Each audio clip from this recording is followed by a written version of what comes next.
প্রিয় বন্ধুরা, কেমন আছেন? আশা রাখি ভালো।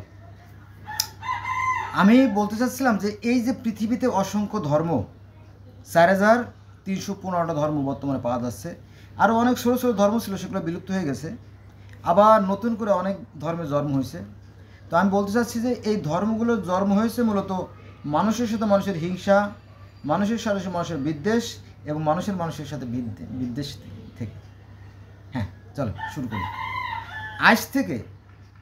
আজকে চলছে 2025 সাল। আজ থেকে কোনো এক অজানা তারিখে, কোনো এক অচেনা অজ্ঞাত কোনো একটা তারিখে মানুষের মধ্যে এই ধর্ম চিন্তার আবির্ভাব ঘটে। কীভাবে ঘটে সেটা? তো মানুষ চিন্তা করা শুরু করলো যে এই যে চন্দ্র, সূর্য, গ্রহ, নক্ষত্র, দিনরাত, জোয়ার ভাটা, সকাল সন্ধ্যা, ঋতু পরিবর্তন, সব কিছু খুব সুশৃঙ্খলভাবে এবং খুব নিয়ন্ত্রিত পরিচালিত হচ্ছে। নিঃসন্দেহে এর পিছনে একটা শক্তি আছে। সেই শক্তিকে পৃথিবীর বিভিন্ন মানুষ বিভিন্ন নামে ডাকে। যেমন মুসলমানের কথা আমি আগে বলি, কারণ মুসলমানরা সূর্যকে বলে শামস, সূর্যকে বলে আরবিতে শামস। আবার এটাকে বলা হয় নাজাম। নাজাম মানে নক্ষত্র, আবার কখনো শামস, কখনো বা আপনার কি বলে ওটা নার বা নূর। নার মানে আগুন, নূর মানে নার, নূর মানে জ্যোতি। নার মানে আগুন, নূর মানে জ্যোতি।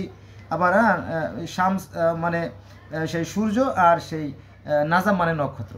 Same to same, there is no difference if you analysis. তো যেটা বলছিলাম যে দেখেন, হযরত মূসা আলাইহিস সালাম যখন তুর পাহাড়ে যায় তখন দেখছিল একটা জ্যোতি।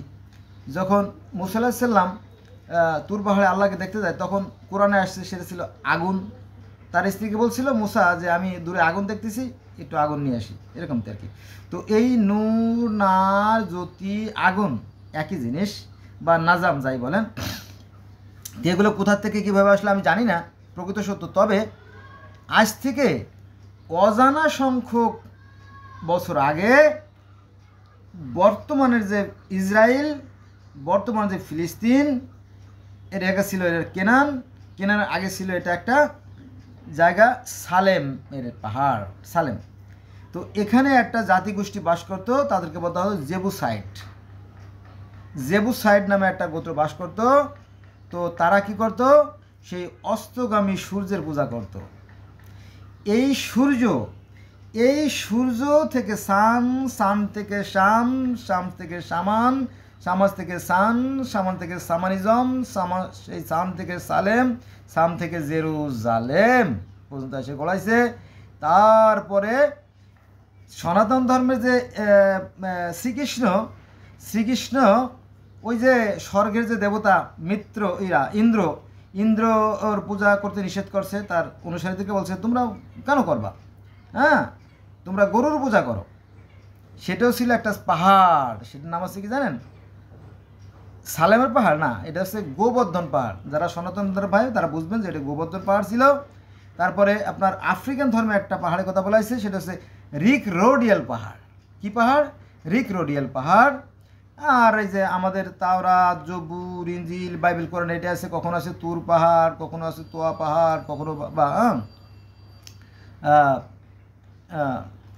সিনাই পাহাড়, এরকম তো আর কি। তুর, সিনাই, তোয়া, অনেকগুলো নাম আসছে শুধু একটা ধর্মেই আর কি, এভাবে আর কি। তারপরে মিশরীয়রা যে তাদের যে পিরামিডের উপর থেকে যে সূর্যের রশ্মি দেখতে পারত, তারা সেই সূর্যকে কী করতো? ঈশ্বর হিসেবে মানত। বোঝা গেছে বিষয়টা? এই আর কি। তো কাছাকাছি একটা শক্তিকে তারা পূজা করতো। তো মূল কথায় আসি, এটা হচ্ছে যে এই যে জেরুজালেম, আজকের যে জেরুজালেম, এই জেরুজালেম কোথা থেকে আসলো, কীভাবে আসলো আমরা জানি না। আজ থেকে অসংখ্য বছর আগে এখানে যে সমস্ত জাতিগোষ্ঠী বসবাস করতো তাদেরকে বলতো জেবুসাইট গোত্র। তারা কি করতো? ওই অস্তগামী সূর্যের পূজা করতো। যারা সনাতন ধর্মেরাও করে সূর্যের পূজা, মিশরীয়রাও সেই রা মানে সূর্য, তার পূজা করে। গিলগামেশের মহাকাব্য, সেই আনু হচ্ছে সূর্যের পরিচালক। তার মানে কি, গিলগামেশের মহাকাব্যে সূর্যকে বলা হয়েছে শামাস। গিলগামেশের মহাকাব্যে সূর্যকে বলা হয়েছে শামাস। তারপরে জেরুজালেমের যে আগে যে জেবুসাইট ধর্ম ছিল তারা বললো কি জেবুসাইট, শামাস আর জেবুসাইড, তারা বলতো সালেম, শামাস আর সালেম। আর অন্য অন্য ধর্মের মানুষে বলে সান, আবার কেউ কেউ বলে সান গড, যেমন মিত্রাই ধর্মের বলে সান গড। আবার হিন্দুরাও সেই সূর্যের পূজা করে, সূর্য বংশ, একেবারে ডাইরেক্ট বাংলায় বলে যে সূর্য বংশের অমক পুত্র, সূর্য বংশের তমক পুত্র, সূর্য বংশের অমক নাতি, সূর্য বংশের অমক পুত্রী, জানেন তো, সূর্য বংশ সূর্য বংশ সূর্য বংশ। এখন চায়নারাও বলে যে আমরাও সেই স্বয়ং সৃষ্টিকর্তার বংশের লোক। এরপরে গ্রিক ধর্ম, রোমান ধর্ম, সেখানেও সেই সূর্যের পুত্র, সূর্যকে তারা কি বলে জানেন, তারা বলে কাওয়াস। দেখবেন সেখানেও সেই ঈশ্বর জ্যোতিময়। অর্থাৎ পৃথিবীর অসংখ্য অসংখ্য ধর্মে সেই সূর্যকেই মানে সৃষ্টিকর্তার প্রতীক বা মানে সমস্ত শক্তির উৎস বলে ইঙ্গিত করে থাকে। বোঝা গেছে বিষয়টা? এটা আবার যদি আমরা বাস্তবেও দেখি তাহলে দেখি যে হ্যাঁ, ঘটনা অনেকটা মিলে যায়। কারণ সূর্য না উঠলে সকাল হতো না, দুপুর হতো না, দিন হতো না, রাত হতো না, তারপরে আপনার বাষ্প হতো না, জোয়ার ভাটা হতো না, ঋতু পরিবর্তন হতো না। তারপরে সূর্যের কারণে যে বাতাস প্রবাহিত হয়, এটা হচ্ছে প্রাণের সৃষ্টি হয়। সূর্যের কারণে যে তাপের উৎপন্ন হয়, যে আর্দ্রতা উৎপন্ন হয়, সেখান থেকে খাদ্য তৈরি হয়, ইত্যাদি ইত্যাদি ইত্যাদি। সমস্ত কিছুর মূলে এই শক্তি। এখন এগুলো আমরা বুঝতে পারি না, সাধারণ জ্ঞানে বোঝা যায় না, কি বলেন ভাই, আবল তাবল। একটু খেয়াল করে দেখেন যে সূর্য থেকে যখন বাতাস নির্গত হয়, অর্থাৎ সূর্যের তাপ যেখানে পড়ে সেখানে কিন্তু বাতাসের ফ্লো বেড়ে যায়, প্রবাহ বেড়ে যায়, গতি বেড়ে যায়। তো এই বাতাসটা তৈরি হয় সূর্য থেকে, যা এক প্রকার শক্তি। আর এই বাতাসের শক্তিকে কাজে লাগায় বিদ্যুৎ উৎপন্ন করা যায়। আমি যেটা বারবার বলি, বিদ্যুৎ উৎপন্ন করা যায়, প্রপেলার ঘুরে, পাখা ঘুরে, যে শক্তিটাকে বিদ্যুৎ উৎপন্ন করা যায়। তারপরে সূর্যের ক্ষেত্রে তাপ, আলো যাই বলেন, এটাও শক্তি। এখান থেকেও কিন্তু শক্তি কাজে লাগে সৌর চুল্লির মাধ্যমে, সৌর প্যানেলের মাধ্যমে। আমাদের গ্রামাঞ্চলে মা বোনেরা, তাই না, বাড়িতে বাড়িতে দেখবেন ঘরের চালে সৌর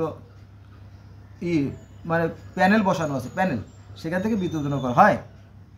তারপরে এই যে সূর্যের তাপের কারণে যে মেঘ হয়, বৃষ্টি হয়, যে বৃষ্টি নামে, সেই বৃষ্টির যে পানি, সেটাকে দিয়ে পাখা ঘুরে টারবাইনের মাধ্যমে, জেনারের মাধ্যমে বিদ্যুৎ করা যায়।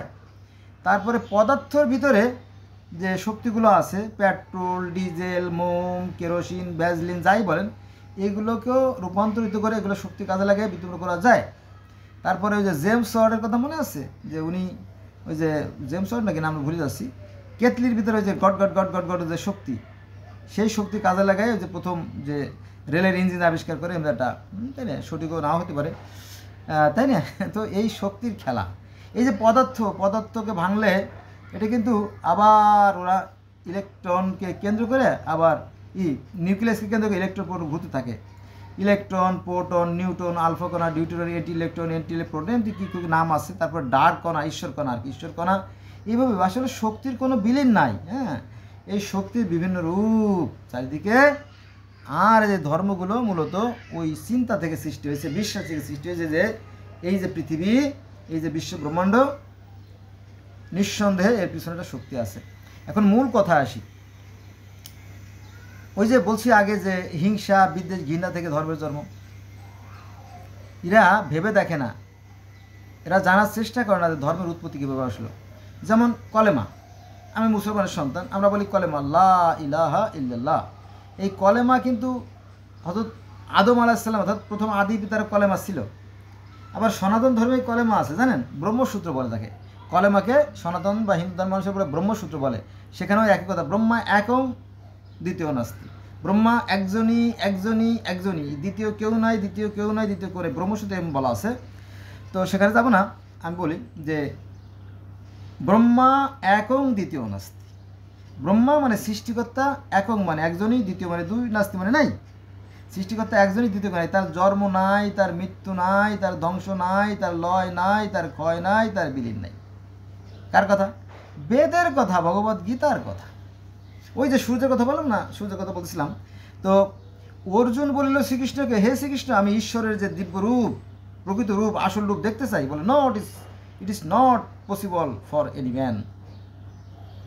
ওই সেম টু সেম অর্থাৎ ভগবত গীতায় আছে যে ঈশ্বরকে চর্মচক্ষু দ্বারা দেখা সম্ভব না, কোরআন শরীফের সূরা আনামের 103 নম্বর আয়াতেও একই কথা বলা আছে যে চর্মচক্ষু দ্বারা দেখা সম্ভব নয় সৃষ্টিকর্তাকে।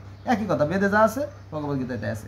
আচ্ছা, আরেকটা কথা বলি, সেটা হচ্ছে সূরার 1 নম্বর আয়াতে বলা হয়েছে যে মানুষের পক্ষে সৃষ্টিকর্তাকে দেখা সম্ভব না, এটা কোরআনে আছে। ঠিক ওই একই কথা আছে যে ভগবদ্গীতায় যে হে অর্জুন, সৃষ্টিকর্তাকে তুমি চোখ দিয়ে দেখতে পারবে না, কেউ কখনো দেখতে পারে নাই। তখন বললো আমার তো বিষয় নেই, তখন তাকে জ্ঞান চক্ষু দান করা হয়েছিল। সেই জ্ঞান চক্ষু দ্বারা দেখলো যে সেই শ্রীকৃষ্ণের মুখ গহ্বরের সমস্ত বিশ্বব্রহ্মাণ্ড বিরাজমান। বোঝা গেছে? আচ্ছা, আর একটা রূপ দেখা গেছিল, সেটা হচ্ছে জ্যোতিরূপ। তো বিশ্বরূপ আর জ্যোতিরূপ। তো অর্জুনকে বললো যে তুমি বিশ্বরূপ তো দেখছো, এখন জ্যোতিরূপ দেখো। তখন দেখলো যে সহস্র সূর্য বা হাজার সূর্য যদি আকাশে উদিত হয় তাহার তুলনায় ঈশ্বররূপ কিছুই না। তার মানে তিনি অতিকা একটা জ্যোতি। এই একই কথা বলা আছে আপনার তাওরাতে, জব্বুরে, কোরআনেও তাই বলা আছে। হ্যাঁ, তিনি জ্যোতি। সেই জ্যোতির কথা বলা হয়েছে আপনার সূরা নূরের 25 নম্বর আয়াতে যে আল্লাহ হচ্ছে আকাশ এবং পৃথিবীর জ্যোতি। বোঝা গেছে? তাহলে এই যে আপনার কি বলবো, সেই গিলগামেশের মহাকাব্য ঈশ্বর জ্যোতিময়, মিশরীয় ধর্মে ঈশ্বর জ্যোতিময়, সনাতন ধর্মের বেদেও ঈশ্বর জ্যোতিময়, গীতায় ঈশ্বর জ্যোতিময়, কোরআনেও ঈশ্বর জ্যোতিময়, তারপরে আপনার তাওরাত, জব্বুর, ইনজিলেও, বাইবেলেও সেই ঈশ্বর জ্যোতিময়। কারণ কি জানেন, বাইবেলে এভাবে বলা হয়েছে যে তিনি হচ্ছে একটা অতিকায় জ্যোতি, তার আছে 7টা আত্মা, সে তার প্রতিনিধি হিসেবে কাজ করে, এরকম আর কি। জ্যোতিময়, দেখবেন যে জ্যোতির খেলা, খালি জ্যোতির খেলা, শক্তির খেলা, আলোর খেলা, জ্ঞানের খেলা। হ্যাঁ, তো এই বিষয়গুলো এক একজনে এক একভাবে ব্যাখ্যা বিশ্লেষণ করে এক একটা দামে চলে যায়, এক একটা লাইনে চলে যায়। বোঝা গেছে? এটা আর কি। কত যে যুদ্ধ বিগ্রহ, যেমন আমাদের ইসলাম ধর্মে আছে হাবিল কাবিলের যুদ্ধ, তারপরে মিশরীয় ধর্মে আছে আপনার ওসাইরিস তার ভাই সাথে যুদ্ধ, তারপরে গিলগামেশের মহাকাব্য আছে গিলগামেশের সাথে আপনার দেবতাদের যুদ্ধ, সনাতন ধর্মে আছে আপনার দেবতাদের সাথে অসুরদের যুদ্ধ, তারপরে গ্রিক ধর্মে, রোমান ধর্মে সেখানে আছে আপনার টাইটানদের সাথে অলিম্পিয়াদের যুদ্ধ। তারপরে আপনার পার্সি ধর্ম, অর্থাৎ যে ধর্ম থেকে জন্ম নিয়ে ইহুদি ধর্ম, তারপরে খ্রিস্টান ধর্ম, তারপরে ইসলাম ধর্ম আসছে, তো সেই পার্সি ধর্মেও আপনার দুইটা, একটা আছে আংরা মানে আর আহার মানে, দুইটা শক্তির সাথে একটা দ্বন্দ্ব। আর বাইবেলে তো আছে সেই লুসিফারের সাথে আপনার আর্ক্যাঞ্জেলের যে দ্বন্দ্ব। এরকম আমার ভুল হতে পারে, ক্ষমা সুন্দর দোষী থাকবেন। এই যে দ্বন্দ্ব, তারপরে মনে করেন এই যে আমরা ভারতবর্ষে বসবাস করি, এই ভারতবর্ষতে যখন আর্যরা আসে তখন অনার্যদের সাথে তাদের লাগে এক যুদ্ধ, জানেন তো।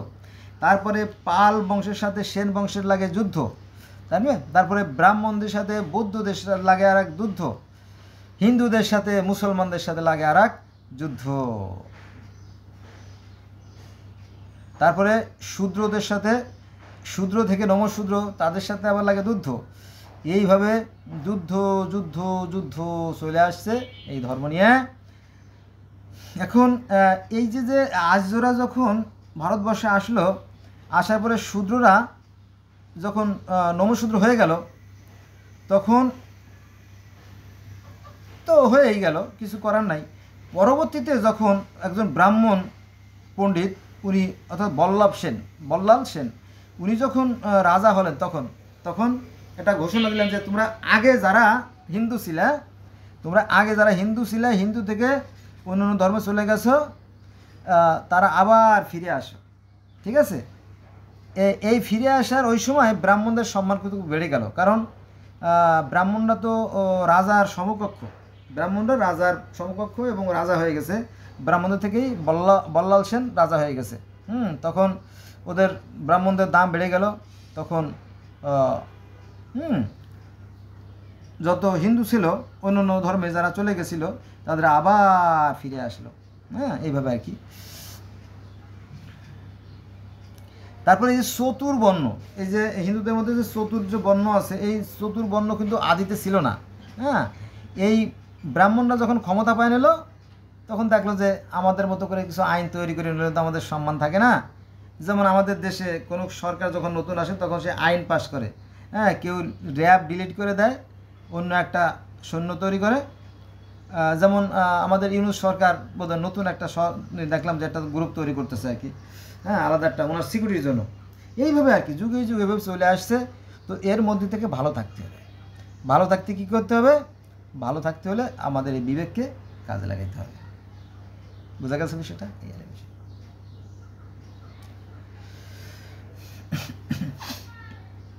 দেখেন একটা কথা আছে, example is better then percept. দেখতে পেলে কেউ শুনতে চায় না, ছোট্ট একটা উদাহরণ দিয়ে বলি। মাত্র এই 1450 বছরে, মাত্র এই 1450 বছরে এই ইসলাম ধর্ম প্রায় 73টার মতো বাচ্চা দিছে। তাই যদি হয় তাহলে এই সনাতন ধর্মের বয়স কত? 80 লক্ষ বছর, 50 লক্ষ বছর, 20 লক্ষ বছর, 21 লক্ষ বছর। আচ্ছা, এই সমস্ত তারিখ বাদ দিলাম, কিন্তু এই যে সনাতন যে শব্দটা রচিত হয়েছে, সনাতন শব্দটা যে ভেসে আছে বাতাসে, এই সনাতন শব্দটা সারা বিশ্বময় ভেসে আছে, এইটাকে আপনি কীভাবে ডিলিট করবেন? পারবেন? সম্ভব না। সনাতন শব্দটা তো প্রাচীন, আদি, আসল। এটা আমার বাপের ধর্ম না, আমারও ধর্ম না, কিন্তু এই শব্দটা কীভাবে ডিলিট করবেন? আরেকটা বিষয়, অনেকে বলে থাকে যে আদম আলাইহিসসালাম ছিল প্রথম মুসলমান। এখন আমি মেনে নিলাম আদম আলাইহিসসালাম প্রথম মুসলমান। এখন আদম আলাইহিসসালামের এক পুত্র গরু খাসি জবাই দিয়ে মাংস পাহাড়ের পরে রেখে আসতো, আর একটা ছেলে ফল ফলাদি পাহাড়ের পরে রেখে আসতো। এটা তো পূজা, এ কাইন্ডস অফ পূজা, এক ধরনের পূজা এটা করতো। এটা প্রমাণ করে না যে তারা মুসলমান ছিল। আরেকটা পয়েন্ট আছে যে কোরআনে বলা হয়েছে যে মুসলমানদের মধ্যে আমি প্রথম, আমি সেরা। সেটা থেকে হয়তো ইব্রাহিম আলাইহিসসালাম বলছিল, এর মায়াতটা আছে, এই মুহূর্তে আমার মুখস্থ নাই, আমি তো মুখস্থ বলতেছি। তাহলে এই হলো বিষয়। আবার বলা হয় যে ইব্রাহিম আলাইহিসসালাম প্রথম মুসলমান, আবার আদম আলাইহিসসালাম প্রথম মুসলমান, হ্যাঁ, আবার নবী মুহাম্মদ সাল্লাল্লাহু আলাইহি ওয়াসাল্লাম বলছে আমি প্রথম মুসলমান। এরকমও আছে, ভুল হলে ক্ষমা করবেন আর কি। এলো বিষয়, বুঝছেন? তো যেটা বলতেছিলাম যে এই যে মাত্র এই যে 1450 বছরে এই মুসলমানগুলো কতগুলো ভাগ হয়ে যান?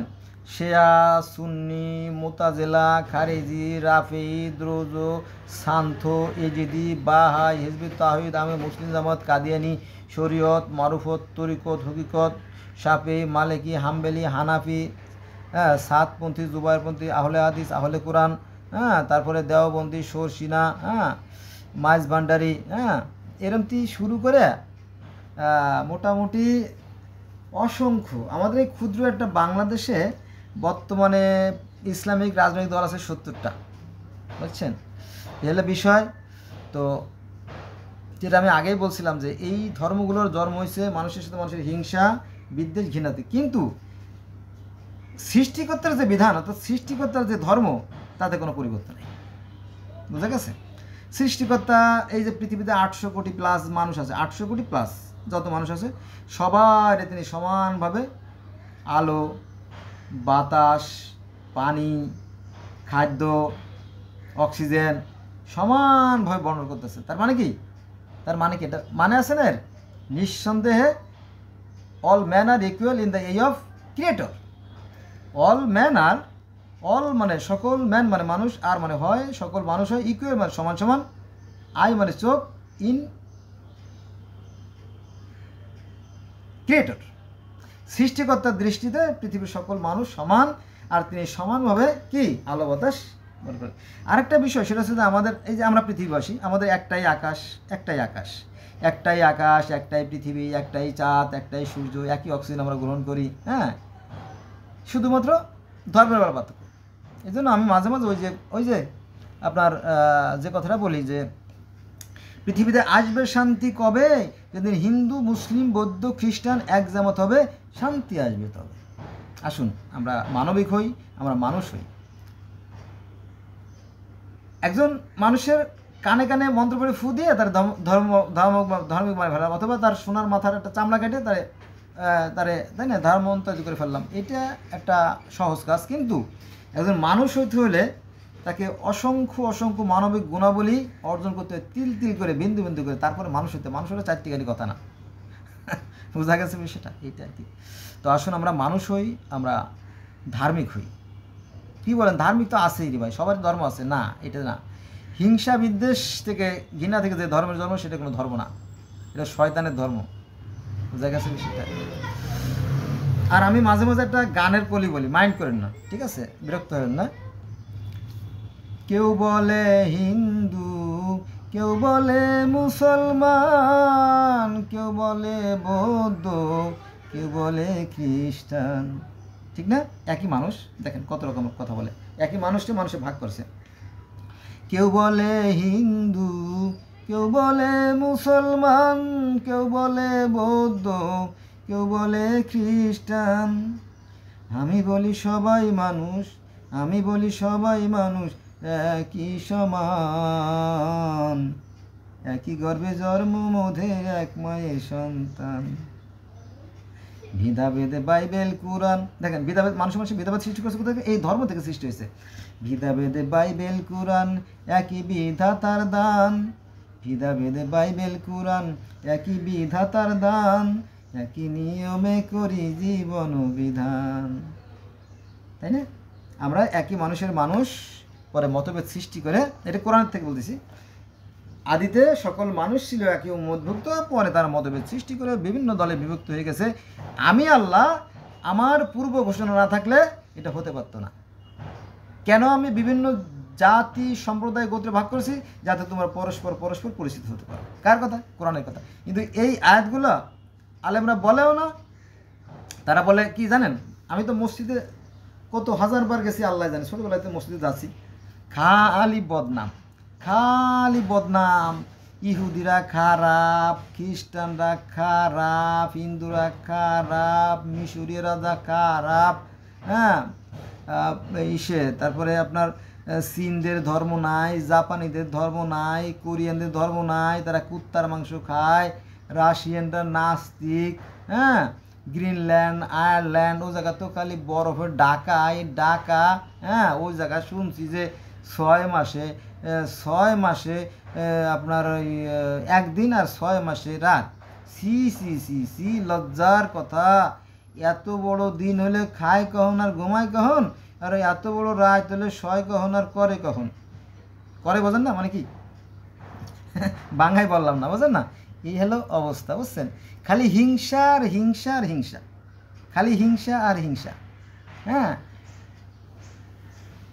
অথচ এই যে কলেমা বলতেছিলাম, একবার বলছি যে কলেমা কিন্তু আছে হিন্দু ধর্মে। কলেমা লা ইলাহা ইল্লাল্লাহ, আমরা বলি লিল্লাহ, হিন্দু ধর্মে আছে।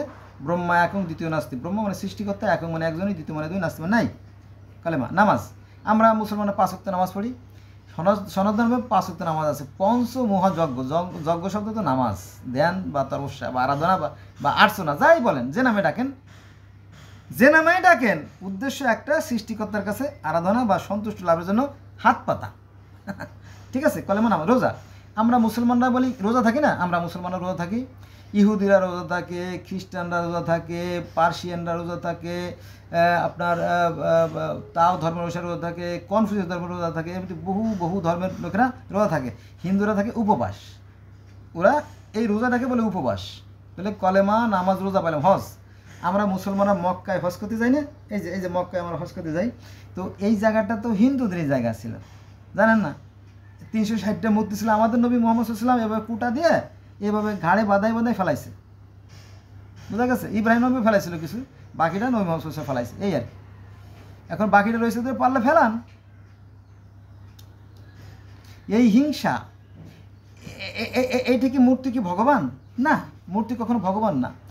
জাতীয় পতাকা কি একটা দেশ? না, জাতীয় পতাকাটা এক টুকরো কাগজ, আর এই মূর্তি বা প্রতিমা হচ্ছে এক টুকরা মাটি। তবে তারা কেন এটা দৃশ্যমান করে? এটা তো সেই জাতের দোষ। মনে আছে, কোরআনে আছে, সূরা বাকারায় আছে, আল্লাহ এই মাটির মূর্তি তৈরি করতে বলছিল কাকে?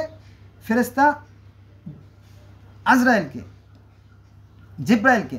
তো ভুল হইতে পারে আমার, ফেরেশতাদেরকে বললো তোমরা মাটি দিয়ে মানুষ তৈরি করো। তখন মাটি দিয়ে মানুষ তৈরি করলো, তখন আল্লাহই বলেছিল যে আমি যখন এই মাটির মূর্তির ভিতরে আমার রূহ প্রবেশ করবো, তখন তোমরা তাকে সেজদা করো। সুঠাম শব্দটা বলেছে যে আমি যখন আদমকে দেহকে সুঠাম করো, তখন তোমরা সেজদা করো। এই সেজদার কথা সূরা বাকারায় আছে, মূর্তি পূজার যে কাহিনী, এটা ঘটনা ঘটে গেছিল। আবার আমরা যদি গ্রিক ধর্মে যাই, গ্রিক ধর্মেও যখন আপনার ওই মাটি দিয়ে প্রমিথিউস যখন মাটি দিয়ে মূর্তি তৈরি করলো, মানুষ মূর্তি তৈরি করলো, তখন একটা অনুষ্ঠান হয়েছিল, বিশেষ অনুষ্ঠানে সমস্ত দেবতা এবং দেবীরা তখন উপস্থিত ছিল এবং তারা একটা উপহারও দিয়েছিল এই প্রথম মানবীকে। তখন প্রথম মানব এসে প্যান্ডোরা, তো এই প্যান্ডোরার সাথে প্রমিথিউসের বিয়ে হয়, তখন একটা বাক্স উপহার দেয়, এই জন্য নামকরণ হয়েছে প্যান্ডোরা। তো সেখানে একটা অনুষ্ঠান হয়েছিল, তারপরে সেখানে একটা গোল্ডেন আপেল নিয়ে ঝগড়ার কাহিনী, পৃথিবীর শত শত হাজার ধর্মে সেই ধরনের কাহিনী আছে। তাহলে কলেমা, নামাজ, রোজা, হজ। আগে হিন্দুরা মক্কেশ্বর মন্দিরে হজ করতো এবং কাবার চারদিকে ঘুরতো, 7 পাক খাইতো আর বলতো লাব্বাইক আল্লামা লাব্বাইক। তারা বলতো শীষ দিত আর কি। এটা কোরআনে আছে, সূরা নামলের কত নম্বর আয়াতে জানি, সূরা নামলে আছে যে এটাই ছিল তাদের নামাজ, অর্থাৎ শীষ দেওয়া আর করতালি দেওয়াই ছিল মানে এর আগে যারা প্যাগান ছিল বা যে হিন্দুরা ছিল তাদের নামাজ। তাহলে কলেমা, নামাজ, রোজা, হজ পাইলাম। জাকাতের কথা দুনিয়ার সমস্ত ধর্মে আছে। হ্যাঁ, যে বোঝে না সেও জাকাতের কথা বলে, না না না, গরু একটু অসহায়, ওকে একটু সাহায্য করো। এই তো মানুষের বিপদ আপদে মানুষ এগিয়ে আসবে, এটা হচ্ছে জাকাত। বোঝা গেছে সেটা, এই আর কি। তাহলে কলেমা, নামাজ, রোজা, হজ, জাকাত সব পাইলাম। কলেমা, নামাজ, রোজা, হজ, জাকাত হিন্দু ধর্মে আছে, সনাতন ধর্মেও মুসলমান ধর্মে আছে। তারপরে আরও গুরুত্বপূর্ণ বিষয় আছে, নবী মুহাম্মদ সাল্লাল্লাহু আলাইহি ওয়াসাল্লাম মিরাজে গেছিল। এই মিরাজের কাহিনী আছে দুনিয়ার অনেকগুলো ধর্মে। যেমন আমাদের ইসলাম ধর্মে আছে নবী মিরাজে গেছিল, পার্সি ধর্মের যে নবী জরস্ট্রা তিনিও মিরাজে গেছিল, হিন্দুদের পুরোহিত ব্রাহ্মণরাও প্রায় মিরাজে যেত। তারপরে আপনার মিশরীয় ধর্মের যারা ভগবান, ওদেরকে ভগবান বলতো, ঈশ্বর বলতো। তো ঈশ্বরদের যিনি সৃষ্টিকর্তা তাকে বলে মহা ঈশ্বর, তাকে বলে রা, তিনি অদৃশ্যের দেবতা। বোঝা গেছে? তারপরে আপনার ওই গিলগামেশের মহাকাব্য সেই ঈশ্বর আনুর সাথে, হ্যাঁ, গিলগামেশের দস্তাদস্তি, ঝগড়াঝড়ি, মারামারি, দেবতার সাথে মারামারি হলো না, এই নিয়ে অনেক ঝামেলা হয়ে গেল। হ্যাঁ, শামাস ছিল, আর এক পণ্ডিত শামাসের সাহায্য নিয়ে গরু হত্যা করে, সেই কাহিনী গিলগামেশের মহাকাব্য আছে। তারপরে গ্রিক ধর্মেও সেখানেও যুদ্ধের কাহিনী আছে। তারপরে আপনার পার্সি ধর্মে সেই আংরামায়ণ আহরামায়ণ দুই ভালো মন্দ শক্তির যে দ্বন্দ্ব, সেটার কাহিনী আছে। এরকম মানে হাজার ধর্মের কথা বলা যেতে পারে, কিন্তু শুনলে আপনারা বুঝবেন না, কারণ ওই সম্বন্ধে জানা না থাকলে হয় না। জানা না হয় না কেমন জানেন, জানা না থাকলে বিষয়টা হয়ে যায় আপনার ওই যে অন্ধের হাতি দেখার মতো ব্যাপারটা। ওই যে অন্ধরা হাতি দেখলো, তারপরে জিজ্ঞেস করা হয়েছে যে আচ্ছা তুমি কীরম দেখছো? স্যার আমার কাছে মনে হয়েছে হাতিটা সাপের মতো। তখন স্যার বুঝলো যে নিশ্চয়ই লেজটা ধরছে। তারপরে কুদ্দুস বললো স্যার আমার কাছে তো মনে হয়েছে গাছের মতো, আমি ধরে দেখলাম গাছের মতো। তখন বলো যে তুমি ঠিকই বলছো, তুমি পাটা ধরছো। আর তো বললো যে খালেক তোমার কি খবর? কয় যে স্যার আমার তো মনে হলো কুলার মতো। উনি কানটা ধরছে, তো কানটা ধরছে, তখন মনে হয়েছে কুলার মতো। তারপর আরও যে তোমার কি খবর? বলো যে স্যার আমার তো ওরা যে কী বলে, আমার কাছে মনে হলো তলোয়ারের মতো, ওই যে দাঁতটা ধরছে হাতির দাঁতের মতো। তারপরে আরেকজনকে জিজ্ঞেস করছে তোমার কি মনে হলো? সে বললো যে আমার কাছে মনে হয়েছে ডোলের মতো, ডোলের মতো। ওই যে কৃষকরা গোলাজাত করে রাখে না খাদ্য, ওরকম ডোলের মতো মনে হয়েছে। বাহ, তুমি তো একেবারে বড়টাই ধরছো, একদম পেটে হাত দিচ্ছ। এই হলো বিষয়, বুঝছেন? তো এই ধর্মটা মূলত জন্ম হয়েছে এইভাবে যে এই যে চন্দ্র, সূর্য, গ্রহ, নক্ষত্র, দিনটা, জোয়ার ভাটা, ঋতু পরিবর্তন, সকাল সন্ধ্যা, হ্যাঁ, বৃষ্টি, এর পিছনে একটা কেন্দ্রীয় শক্তি কাজ করতেছে। হোক আল্লাহ, হোক গড, ঈশ্বর, ভগবান, তাই না, হোক সে টিয়ান। যেমন তাও ধর্মের লোকেরা সৃষ্টিকর্তা বলে তাও, কনফিউজ ধর্মের অনুসারে তাকে সৃষ্টিকর্তা বলে টিয়ান। তারপরে মিশরীয় ধর্মের লোকেরা সৃষ্টিকর্তা বলে রা। তারপরে আপনার গিলগামেশের মহাকাব্যে বলা হয় সৃষ্টিকর্তাকে আনু। তারপরে ইহুদিরা বলে দাজ্জাল, খ্রিস্টানরা বলে আপনার এলা বা আল্লাহ। তারপরে আপনার আফ্রিকার লোকেরা বলে জাহো, সৃষ্টিকর্তা বলে জাহো। তারপরে ব্যাবিলনীয়, মিশরীয়, সুমেরীয় যে ধর্মগুলো আছে, অসংখ্য শতশ ধর্ম, তো তারা বলে এরমটি আনু, আনা, আনু, আন, এরমটি আর কি। তারপরে আপনার রাশিয়ার সাইবেরিয়া অঞ্চলে কিছু ধর্ম আছে, যেমন কেল্টিক ধর্ম, তারা বলে কেল্ট। তারপরে মিত্রাইজ ধর্মের যারা অনুসারী তারা বলে, সৃষ্টিকর্তা বলে মিত্রা বা সূর্য। এই মিত্রা শব্দটা ইসে আছে আপনার কেল্টিক ধর্মে আছে, অ্যাজটেক ধর্মে আছে, আবার সনাতন ধর্মে আছে, একই রকমের কাছাকাছি। কিন্তু এই বিষয়গুলো মানুষ জানে না। যাক, আমরা সমস্ত ধর্মের প্রতি শ্রদ্ধা রাখবো, কারণ ধর্মের জন্ম হয়েছে বিশ্বাস থেকে। আর এটা সন্দেহ নাই যে আমরা সৃষ্টি না, আমরা হলো ক্ষুদ্র, আর আমাদের সৃষ্টিকর্তা হচ্ছে অসীম, সীমাহীন। অতএব ক্ষুদ্র চিনতে দিয়ে তাকে পাওয়া আদৌ সম্ভব না। একটা উদাহরণ হতে পারে এখানে, যে example is better than percept. এটা উদাহরণ দেখা যেতে পারে এরকম যে আমরা মানুষেরা যদি শিশির বিন্দু হয়ে থাকি, তাহলে আমাদের সৃষ্টিকর্তা হচ্ছে মহাসাগর। তেমন মহাসাগরের পানি কখনো ফুরায় না, অফুরান্ত সাগর, তাই না? তো সেখান থেকে ছিটা ফুটা পানি, শিশির বিন্দু মুক্তার মতো সৃষ্টি করে, এই আছে এই নাই। আপনি দেখলেন যে শিশির বিন্দুতে ঘাস ভরা, আপনি পা ভিজে যাচ্ছে, 10 মিনিট পরে আপনি এক কাপ চা খাইয়ে বাজারে গেলেন 5 মিনিট, এক কাপ চা খাইলেন 5 মিনিট, 10 মিনিট পরে যখন ফিরে আসেন দেখলেন যে শিশির বিন্দু সব উধাও হয়ে গেছে। ঠিক আছে? তো আমাদের ভিতরে যে প্রাণ বায়ুরূপ আত্মা, এটা সৃষ্টিকর্তার পক্ষ থেকে একটা অংশ, জানেন তো, তাই না? এটা কিন্তু কোরআনের কথা। আবার আপনি যদি মাইন্ড করেন, তাহলে সেই কাজে আসবে না। কারণ আল্লাহ বলছিল যে আমি যখন আদমের দেহকে সুঠাম করব এবং তার ভিতরে আমার রুহু প্রবেশ করাবো, আমার রুহু প্রাণ বায়ু প্রবেশ করাবো, তখন তোমরা তাকে সেজদা করো। ঠিক আছে?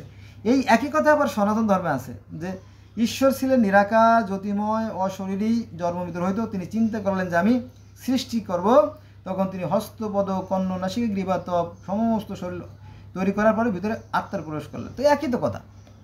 সনাতন ধর্মের বেদে যা বলতেছে, কোরআন তো তাই বলতেছে। আমার আছে, দেখেন, বেদে যা আছে কোরআনে তাই আছে, ভিডিও আছে, পিছনে যায় দেখেন, খুঁজে বের করে দেখেন। তো বন্ধুরা, সরি ফর দ্যাট, একটা ভিডিওতে তো আসলে অনেক কথা বলা যায় না, আবল তাবল যা মন চাইলে বলে ফেললাম, বুঝলেন না?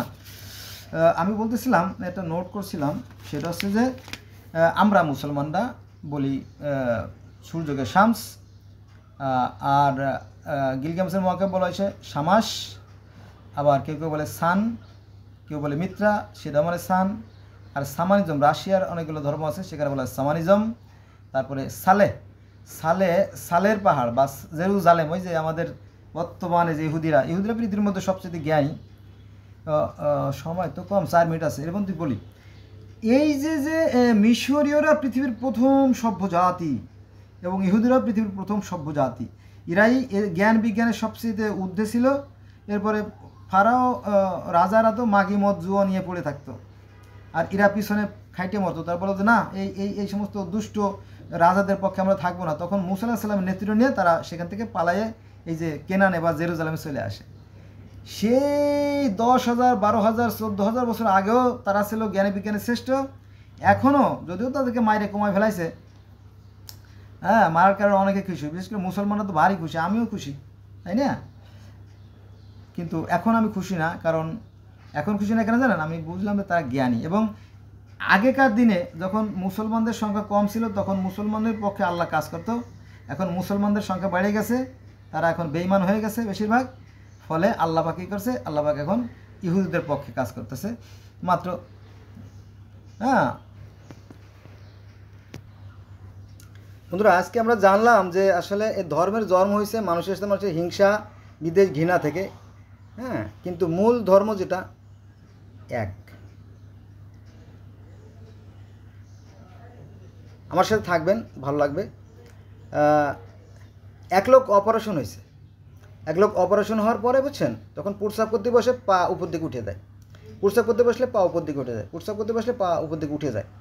তখন ডাক্তার কাছে গেল, যে ডাক্তার কাছে, স্যার যেদিন থেকে অপারেশন করলাম, তারপর যখন সুস্থ হলাম, প্রস্রাব করতে বসলে কুকুরের মতো ঠ্যাং উঁচু হয়ে যায়।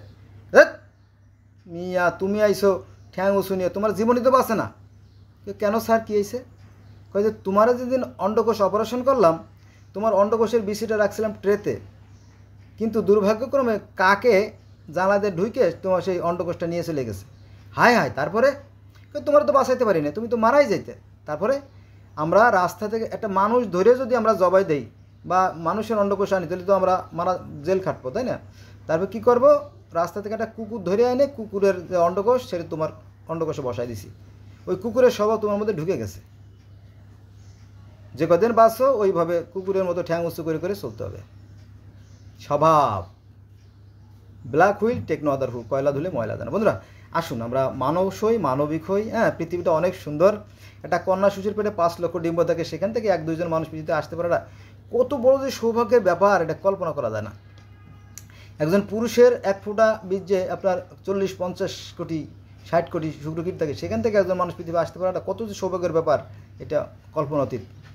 রাজা আছে, মহারাজার চাইতে বড় সৌভাগ্য একজন মানুষের জন্ম নেয়। কিন্তু এই অনেকে আমরা হেলায় এই মানব জীবন নষ্ট করে ফেলাই। আসুন আমরা এই হেলায় হেলায় এই মানব জীবন নষ্ট না করে ফেলি।